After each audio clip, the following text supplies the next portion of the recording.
ajili ya kuzungumza pamoja na wewe kwa ajili ya neno la Bwana wa majeshi aliye hai.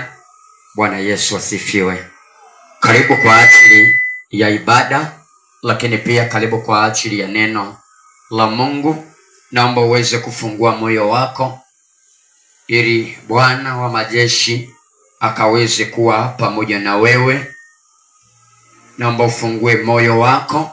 Kama umeokoka, matangazo hayawezi yakakutoa rohoni. Amina.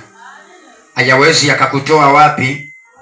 Rohoni. Jumapili iliyopita tulikuwa na kichwa cha somo kinachosemaje?